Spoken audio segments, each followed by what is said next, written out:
dear students, welcome back to our channel. ಆತ್ಮೀಯ 5ನೇ ತರಗತಿ 8ನೇ ತರಗತಿ ಹಾಗೂ 9ನೇ ತರಗತಿ ವಿದ್ಯಾರ್ಥಿಗಳೇ, ನಿಮ್ಮ ಮೌಲ್ಯಾಂಕನ ಪರೀಕ್ಷೆಗೆ ಕೇವಲ ಕೆಲವು ದಿನಗಳು ಬಾಕಿ ಇದೆ. 5, 8 ಮತ್ತು 9ನೇ ತರಗತಿ ರಾಜ್ಯ ಪಠ್ಯಕ್ರಮವನ್ನ ಅಭ್ಯಾಸ ಮಾಡ್ತಾ ಇರತಕ್ಕಂತಹ ವಿದ್ಯಾರ್ಥಿಗಳಿಗೆ ಈ ಬಾರಿ ಮಂಡಳಿಯ ವತಿಯಿಂದಾನೇ ಮೌಲ್ಯಾಂಕನ ಪರೀಕ್ಷೆಯನ್ನ ನಡೆಸಲಾಗ್ತಾ ಇದೆ. ಅದಕ್ಕೆ ಸಂಬಂಧಿಸಿದಂತೆ ಈಗಾಗಲೇ ಟೈಮ್ ಟೇಬಲ್ ಅನ್ನ ಹಾಗೆ ಪೋರ್ಷನ್ಸ್ ಅನ್ನ ಎಲ್ಲವನ್ನ ಕೂಡ ನಿಮಗೆ ನೀಡಿದೆ ಅಲ್ವಾ. ಈ ಸಂದರ್ಭದಲ್ಲಿ ಕೊನೆ ಮೂಮೆಂಟ್ ಅಲ್ಲಿ ನೀವು ವಿದ್ಯಾರ್ಥಿಗಳು ಏನು 5ನೇ ತರಗತಿ 8ನೇ ತರಗತಿ ಹಾಗೆ 9ನೇ ತರಗತಿಯನ್ನ ಓದ್ತಾ ಇದ್ದೀರಲ್ವಾ, ನೀವು ವಿದ್ಯಾರ್ಥಿಗಳು ತಿಳಿದಿರಲೇಬೇಕಾದಂತಹ ಒಂದಷ್ಟು ಮಾಹಿತಿಯನ್ನ ಈ ದಿನದ ವಿಡಿಯೋನಲ್ಲಿ ನಾನು ನಿಮ್ಗೆ ತಿಳಿಸ್ತಾ ಹೋಗ್ತಾನೆ. ಎಕ್ಸಾಂಪಲ್ ಹೇಳೋದಾದ್ರೆ, ನಿಮ್ಮ ಪರೀಕ್ಷೆಗಳು ಯಾವ ರೀತಿ ನಡೆಯುತ್ತೆ, ಮೌಲ್ಯಮಾಪನವನ್ನ ಯಾವ ರೀತಿ ಮಾಡ್ತಾರೆ, ಹಾಗೇನೆ ಅದ್ರ ಜೊತೆ ಉತ್ತರ ಪತ್ರಿಕೆ ಯಾವ ರೀತಿ ಇರುತ್ತೆ, ಪ್ರಶ್ನೆ ಪತ್ರಿಕೆಯಲ್ಲೇ ಉತ್ತರಗಳನ್ನ ಬರೆಯೋದಕ್ಕೆ ಜಾಗ ಕೊಟ್ಟಿರ್ತಾರ ಅಥವಾ ಸಪರೇಟ್ ಆಗಿ ನಾವು ಬರೀಬೇಕಾ, ಮುಂತಾದ ವಿಷಯಗಳ ಬಗ್ಗೆ ಡಿಟೇಲ್ ಆಗಿ ನಾನು ತಿಳಿಸ್ತಾ ಹೋಗ್ತಾನೆ.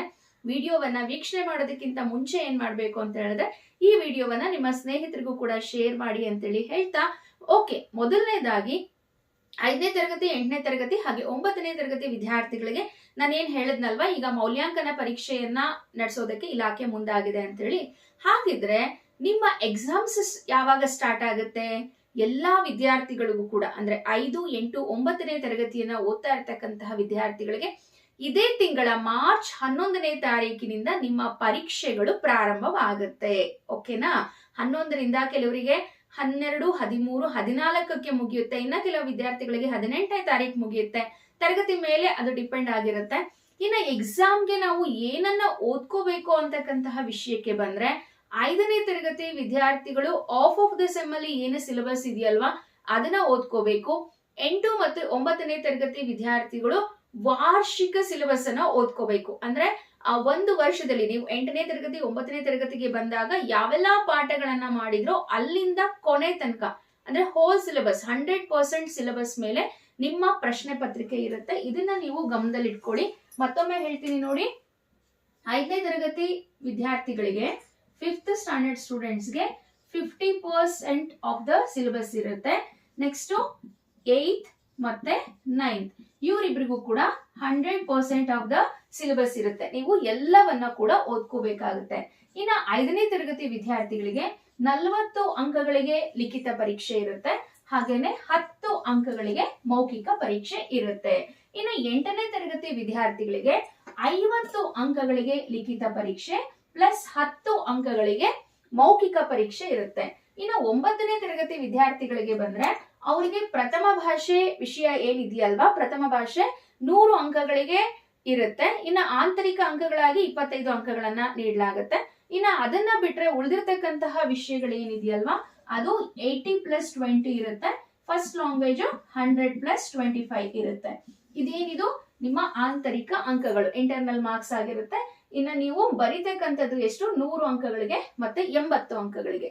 ಇದು ನಿಮ್ಗೆ ಕ್ಲಿಯರ್ ಆಯ್ತು ಅಂತ ಹೇಳಿ ಅನ್ಕೊಳ್ತಾನೆ. ಹೋಲ್ ಸಿಲೆಬಸ್ ಅನ್ನ ಓದ್ಬೇಕಾಗಿರೋದು 9ನೇ ತರಗತಿ 8ನೇ ತರಗತಿ ವಿದ್ಯಾರ್ಥಿಗಳು. 5ನೇ ತರಗತಿ ವಿದ್ಯಾರ್ಥಿಗಳು ಏನನ್ನ ಓದ್ಬೇಕಾಗಿದೆ? ನೀವು ಓದ್ಬೇಕಾಗಿರ್ತಕ್ಕಂಥದ್ದು ಆಫ್ ದ ಸಿಲೆಬಸ್ ಅಂದ್ರೆ ಏನು ನವೆಂಬರ್ ಇಂದ ಮಾರ್ಚ್ ತನಕ ಏನು ಪೋರ್ಷನ್ಸ್ ಅನ್ನ ಮಾಡಿರ್ತಾರಲ್ವಾ ಅದನ್ನ ನೀವು ಓದ್ಕೋಬೇಕಾಗತ್ತೆ. ಇನ್ನ ನೆಕ್ಸ್ಟ್ ಪರೀಕ್ಷೆಯ ವಿಷಯಕ್ಕೆ ಬಂದ್ರೆ, ಈಗಾಗಲೇ ಪ್ರಶ್ನೆ ಪತ್ರಿಕೆ ಯಾವ ರೀತಿ ಇರುತ್ತೆ ಅಂತ ಹೇಳಿ ನಿಮ್ಗೆ ಗೊತ್ತಾಗಿದೆ. ಇಲಾಖೆಯ ವೆಬ್ಸೈಟ್ ನಲ್ಲೇ ಪ್ರಶ್ನೆ ಪತ್ರಿಕೆಯನ್ನ ನಮ್ಗೆ ಪರಿಚಯಿಸಿದ್ದಾರೆ. ಆ ಒಂದು ಪ್ರಶ್ನೆ ಪತ್ರಿಕೆಗೆ ನೀವು ನೀಟಾಗಿ ಸಿದ್ಧರಾಗಿ, ಹಾಗೆ ಹಲವಾರು ಮಾಡೆಲ್ ಕ್ವಶನ್ ಪೇಪರ್ಗೂ ಕೂಡ ನಿಮ್ಮ ಟೀಚರ್ಸ್ ನಿಮ್ಗೆ ರೆಡಿ ಮಾಡಿರ್ತಾರೆ. ಇಂಪಾರ್ಟೆಂಟ್ ಕ್ವಶನ್ಸ್ ಕೂಡ ಯಾವುದು ಅಂತ ಹೇಳಿ ಹೇಳಿರ್ತಾರೆ. ಹಾಗೆ ಕಳೆದ ಬಾರಿ ಕೂಡ ಮೌಲ್ಯಾಂಕನ ಪರೀಕ್ಷೆಯನ್ನ ನಡೆಸಿದ್ರು 8 ಮತ್ತೆ 5ನೇ ತರಗತಿ ವಿದ್ಯಾರ್ಥಿಗಳಿಗೆ. ಆ ಒಂದು ಪ್ರಶ್ನೆ ಪತ್ರಿಕೆಯನ್ನ ಗಮನಿಸಿದಾಗ ಏನು ಮಾಡೆಲ್ ಕ್ವಶನ್ ಪೇಪರ್ಸ್ ಅಲ್ಲಿ ಏನು ಕ್ವಶನ್ಸ್ ಗಳಿತ್ತಲ್ವಾ ಆ ಕ್ವಶನ್ಸ್ ಸ್ವಲ್ಪ ರಿಪೀಟ್ ಆಗಿತ್ತು ಮೇನ್ ಎಕ್ಸಾಮ್ ಅಲ್ಲಿ. ಹಾಗಾಗಿ ಈ ಬಾರಿ ಕೂಡ ಆ ರೀತಿ ಆಗ್ತಕ್ಕಂಥ ಸಾಧ್ಯತೆಗಳು ಇರಬಹುದು. ಹಾಗಾಗಿ ಏನು ಇಲಾಖೆಯ ವತಿಯಿಂದ ನಮ್ಗೆ ಮಾದರಿ ಪ್ರಶ್ನೆ ಪತ್ರಿಕೆಗಳನ್ನ ಪರಿಚಯಿಸಿದ್ದಾರಲ್ವಾ ಅದ್ರ ಕಡೆ ನೀಟಾಗಿ ಕಾನ್ಸಂಟ್ರೇಟ್ ಮಾಡಿ ಅದರಲ್ಲಿರ್ತಕ್ಕಂಥ ಎಲ್ಲಾ ಕ್ವಶನ್ಗೂ ಕೂಡ ನೀಟಾಗಿ ಪ್ರಿಪೇರ್ ಆಗಿ ಆಗ ನಿಮ್ಗೆ ಎಕ್ಸಾಮ್ ಅನ್ನ ಬರೆಯೋದು ಸುಲಭ ಆಗುತ್ತೆ. ಇನ್ನ ನೆಕ್ಸ್ಟ್ ಥರ್ಡ್ ಪಾಯಿಂಟ್ ಏನು ಅಂತ ಹೇಳಿದ್ರೆ, ಟೈಮ್ ಮ್ಯಾನೇಜ್ಮೆಂಟ್, ಸಮಯವನ್ನ ನಿರ್ವಹಣೆ ಮಾಡ್ತಕ್ಕಂಥದ್ದು ತುಂಬಾನೇ ಇಂಪಾರ್ಟೆಂಟ್. ಯಾಕಂತ ಹೇಳಿದ್ರೆ ಇಷ್ಟು ದಿನ ನಿಮ್ಮ ಕ್ಲಾಸ್ ಲೆವೆಲ್ ಅಲ್ಲಿ ಎಕ್ಸಾಮ್ ನಡೀತಾ ಇತ್ತು, ಪ್ರಶ್ನೆಗಳು ಸುಲಭವಾಗಿರ್ತಾ ಇತ್ತು.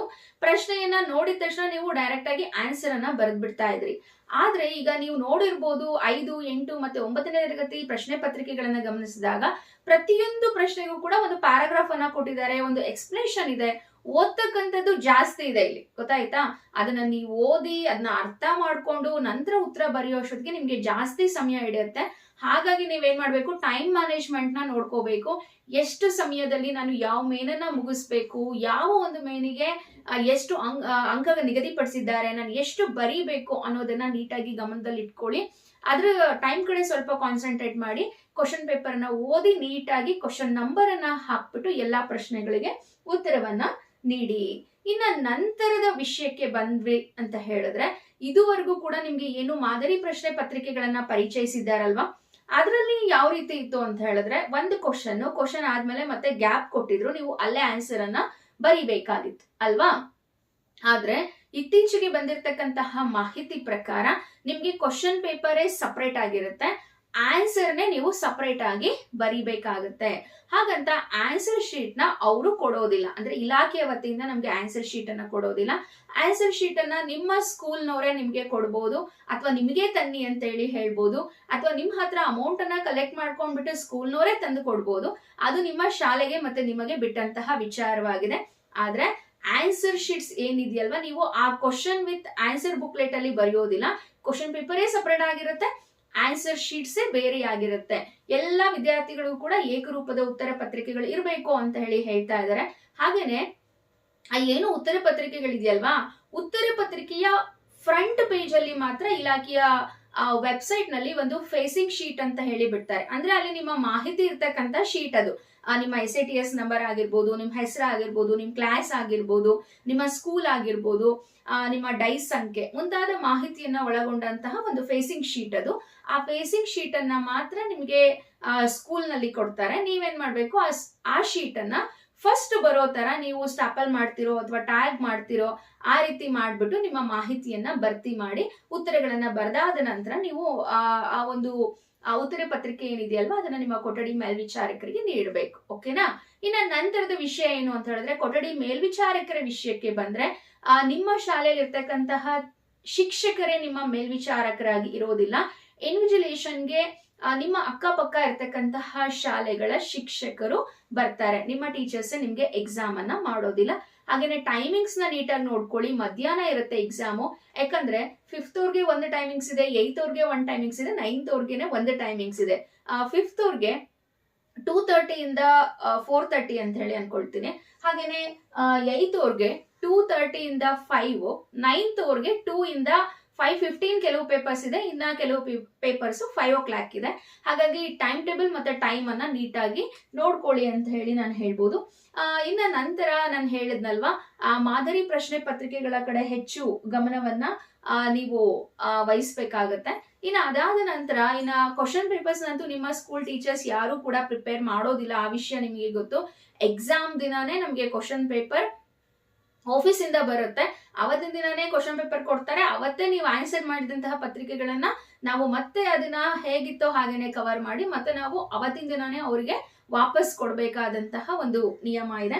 ಇನ್ನ ಇದಾದ ನಂತರ ಇನ್ನ ಪರೀಕ್ಷೆ ಮುಗೀತು, ಪರೀಕ್ಷೆ ಆದ ನಂತರ ಯಾರು ನಿಮ್ಮ ಪೇಪರ್ ಅನ್ನ ಇವ್ಯಾಲ್ಯೂಯೇಟ್ ಮಾಡ್ತಾರೆ, ಯಾರು ಕರೆಕ್ಷನ್ ಮಾಡ್ತಾರೆ ಅಂತಕ್ಕಂಥ ನಿಮ್ಮ ಪ್ರಶ್ನೆ ಆಗಿದ್ರೆ, ಇದು ಕೂಡ ಅಷ್ಟೇ, ನಿಮ್ಮ ಶಿಕ್ಷಕರು ಯಾರು ಕರೆಕ್ಷನ್ ಮಾಡೋದಿಲ್ಲ. ಏನು ಬೇರೆ ಶಾಲೆಯ ಶಿಕ್ಷಕರು, ಕ್ಲಸ್ಟರ್ ವಾರು ಶಿಕ್ಷಕರು ಏನ್ ಮಾಡ್ತಾರೆ, ಇಂಟರ್ಚೇಂಜ್ ಮಾಡ್ಬಿಟ್ಟು ಪೇಪರ್ಸ್ ನ ವ್ಯಾಲ್ಯೂ ಮಾಡ್ತಾರೆ ಅಂತ ಹೇಳಿ ಈಗ ಇರ್ತಕ್ಕಂತಹ ಮಾಹಿತಿಯಲ್ಲಿ ಹೇಳಲಾಗಿದೆ. ಇನ್ನ ಒಂದು ಕೊಠಡಿಯಲ್ಲಿ 24 ವಿದ್ಯಾರ್ಥಿಗಳನ್ನ ಕೂರಿಸಬೇಕು ಅಂತ ಹೇಳಿ ಹೇಳಿದ್ದಾರೆ. ಈಗ ಎಷ್ಟು ಸ್ಟ್ರೆಂತ್ ಇರುತ್ತೋ ಅದ್ರ ಮೇಲೆ ಒಂದು ರೂಮ್ ಅಲ್ಲಿ 24 ಸ್ಟೂಡೆಂಟ್ಸ್, ಅದಾದ್ಮೇಲೆ ಮತ್ತೆ ನೆಕ್ಸ್ಟ್ ರೂಮು ಈ ರೀತಿ ನಿಮ್ಗೆ ನಂಬರ್ ಅಲರ್ಟ್ ಆಗುತ್ತೆ.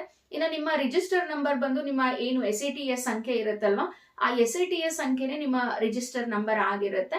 ಇನ್ನ ಕೊನೆಯದಾಗಿ ಮತ್ತೊಂದು ವಿಷಯ ಗಮನ ಇಟ್ಟು ಕೇಳಿಸ್ಕೊಳ್ಳಿ, ಹಾಗೆ ನಿಮ್ಮ ಟೈಮ್ ಟೇಬಲ್ ಅಲ್ಲಿ ದೈಹಿಕ ಶಿಕ್ಷಣ ವಿಷಯದ ಪರೀಕ್ಷೆ ಕೂಡ ಮೆನ್ಷನ್ ಆಗಿದೆ 8 ಮತ್ತೆ 9ನೇ ತರಗತಿ ವಿದ್ಯಾರ್ಥಿಗಳಿಗೆ. ದೈಹಿಕ ಶಿಕ್ಷಣ ವಿಷಯ ಅಥವಾ ದೈಹಿಕ ಶಿಕ್ಷಣ ಎಕ್ಸಾಮ್ಗೆ ಸಂಬಂಧಿಸಿದಂತೆ ಪ್ರಶ್ನೆ ಪತ್ರಿಕೆ ಏನು ನಮ್ಗೆ ಇಲಾಖೆಯ ವತಿಯಿಂದ ನೀಡೋದಿಲ್ಲ, ನಿಮ್ಮ ಶಾಲೆಯಲ್ಲಿ ಇರ್ತಕ್ಕಂತಹ ಶಿಕ್ಷಕರೇ ಆ ಪ್ರಶ್ನೆ ಪತ್ರಿಕೆಯನ್ನ ಸಿದ್ಧಪಡಿಸಿ ಪರೀಕ್ಷೆಯನ್ನ ನಡೆಸ್ತಾರೆ. ಕ್ಲಿಯರ್ ಆಯ್ತು ಅಂತೇಳಿ ಅನ್ಕೊಳ್ತಾನೆ. ಈಗಾಗಲೇ ಇಲಾಖೆಯ ವೆಬ್ಸೈಟ್ ನಲ್ಲಿ ಒಂದು ಮಾಡೆಲ್ ಕ್ವಶನ್ ಪೇಪರ್ ಅನ್ನ ನಮಗೆ ಪರಿಚಯಿಸಿದ್ದಾರೆ. ಹೇಗಿರುತ್ತೆ PE ಎಕ್ಸಾಮ್ ನ ಒಂದು ಪೇಪರ್ ಅಂತ ಹೇಳಿ.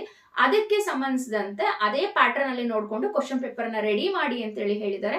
ಹಾಗೆ ಮತ್ತೊಂದು ವಿಷಯ ಗಮನಿಸಬೇಕು ಅಂತ ಹೇಳಿದ್ರೆ, ಇಲ್ಲಿ ಮಿಕ್ಕಿರೋದಕ್ಕೆಲ್ಲ ನಾವು ಓರಲ್ 10 ಮಾರ್ಕ್ಸ್ ಅಂತ ಹೇಳಿ ಕೊಟ್ಟವಲ್ಲ, ಆದ್ರೆ PE ಎಕ್ಸಾಮ್ ಅಲ್ಲಿ ಓರಲ್ ಏನು ಇರೋದಿಲ್ಲ.